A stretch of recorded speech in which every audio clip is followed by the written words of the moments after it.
Bonjour, dans cette présentation, nous allons voir les racines carrées. Premier bloc, initiation aux racines.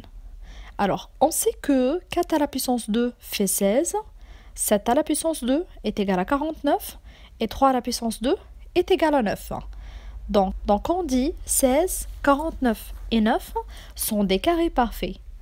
On rappelle là la liste des carrés parfaits, donc 1 à la puissance 2, 2 à la puissance 2, 3 à la puissance 2, jusqu'à 10 à la puissance 2, donc ça vaut 1, 4, 9, 16, 25, 36, 49, 64, 81, ils sont qui sont des carrés parfaits.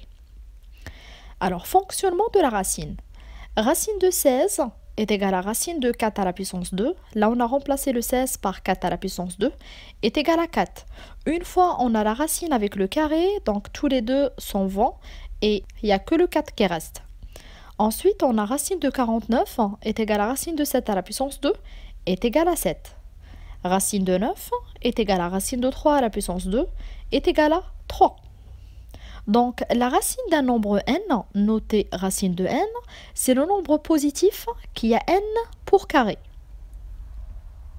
Deuxième bloc, simplification de la racine de n. Premier cas, n est un carré parfait.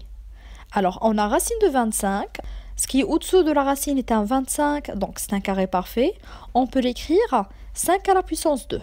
Donc, le carré avec la racine partent et il n'y a que 5 qui restent. Aussi, on a racine de 81. 81 est bien un carré parfait. On peut l'écrire racine de 9 à la puissance 2, donc est égal à 9. Voyons maintenant le cas où n n'est pas un carré parfait.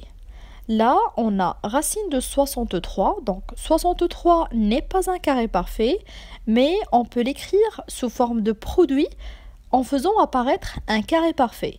Donc, racine de 63 est égale à racine de 9 fois 7.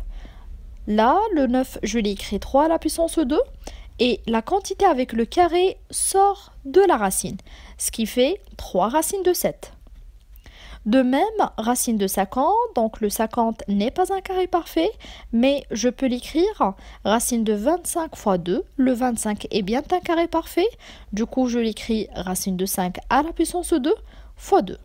Le 5 qui est une quantité en puissance 2, elle sort de la racine et le résultat final sera 5 racine de 2. Troisième bloc, addition et soustraction des racines. Donc, pour additionner ou soustraire des racines, il faut absolument avoir la même base. C'est-à-dire, si on a racine de 2 plus racine de 3, là, les bases sont 2 et 3 qui sont différentes, on ne peut pas écrire que ce est égal à racine de 5. Premier cas, racine avec même base. Donc là, GA est égal à moins 5 racine de 7 plus 3 racines de 7 moins 4 racines de 7. Ensuite, je déplace les êtres mathématiques positifs et négatifs à côté. Ça me fait moins 5 racines de 7 moins 4 racines de 7 plus 3 racines de 7. Donc, et je rappelle le fonctionnement. 4x plus 2x, ça fait bien 6x. Maintenant, le x, on va le remplacer par racine de 5, ce qui va donner 4 racines de 5 plus 2 racines de 5. Ceci vaut exactement 6 racines de 5. Donc là, je vais calculer la partie négative des racines. Ça me fait moins 5 et moins 4, ils font moins 9 racines de 7. Et la partie positive, ça fait plus 3 racines de 7. Donc là, le A vaut moins 6 racines de 7. Cas où on a des racines de base différentes, donc b est égal à 2 racines de 75 moins 5 racines de 3 plus 7 racines de 12.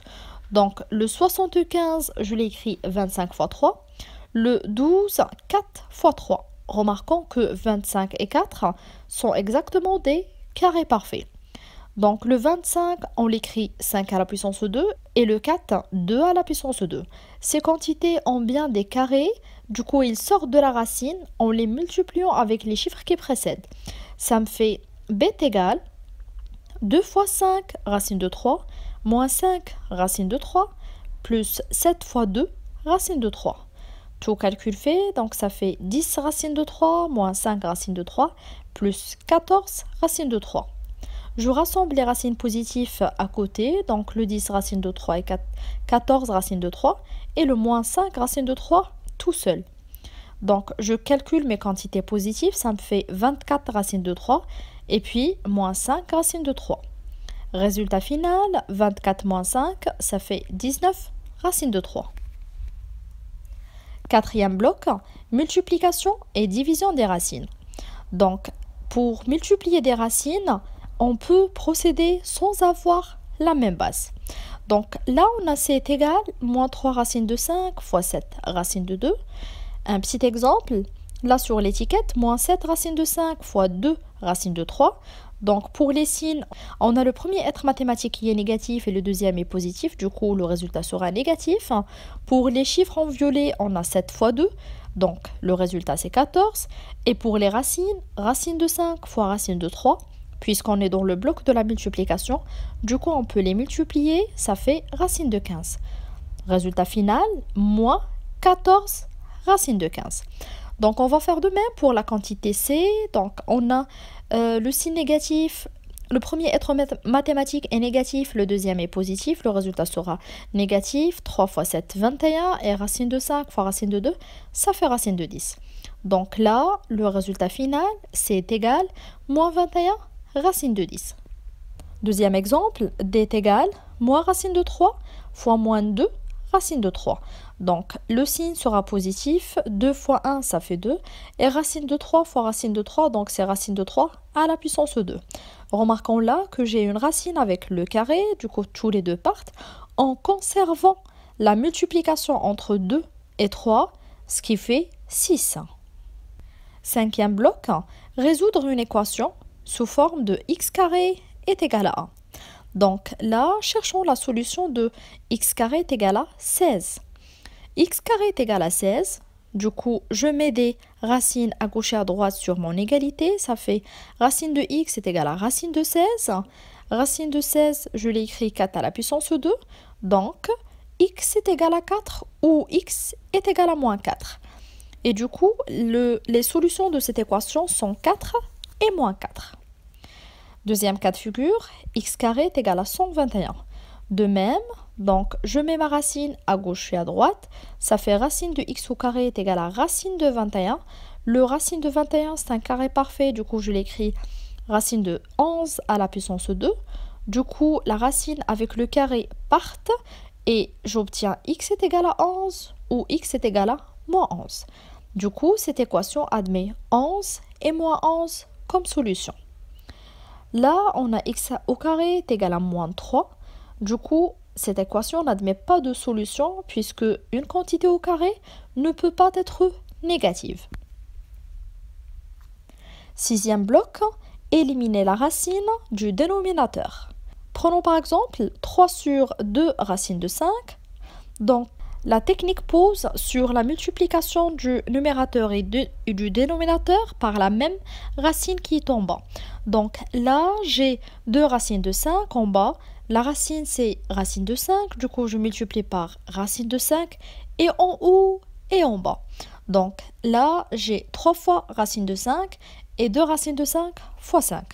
Tout calcul fait, ça me fait 3 racines de 5 en haut et en bas, la racine de 5 se répète 2 fois. Du coup, j'écris 2 racines de 5 à la puissance 2. Tout calcul fait, le 3 racines de 5 en haut, je le conserve. Et en bas, la racine avec le carré part et j'ai 2 fois 5.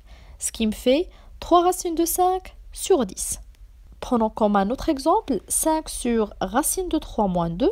Là, contrairement au premier exemple, j'ai 2 êtres mathématiques en bas. Du coup, la technique pose sur la multiplication par le conjugué de racine de 3 moins 2, qui est la racine de 3 plus 2, la quantité rouge. Et bien sûr, je multiplie par ce conjugué et en haut et en bas. Donc, je développe le haut, ça me fait 5 racines de 3 plus 5 fois 2, ça fait 10. Et en bas, il s'agit bien d'une identité remarquable, la troisième. Du coup, racine de 3 au carré moins 2 à la puissance 2. Tout calcul fait, donc racine de 3 à la puissance 2, c'est 3. Et pour moins 2 au carré, ça fait moins 4. Donc, 3 moins 4, ça fait moins 1. Il me reste un petit moins à faire monter en haut. et a donné aux deux êtres mathématiques, ce qui fait moins 5 racines de 3 moins 10.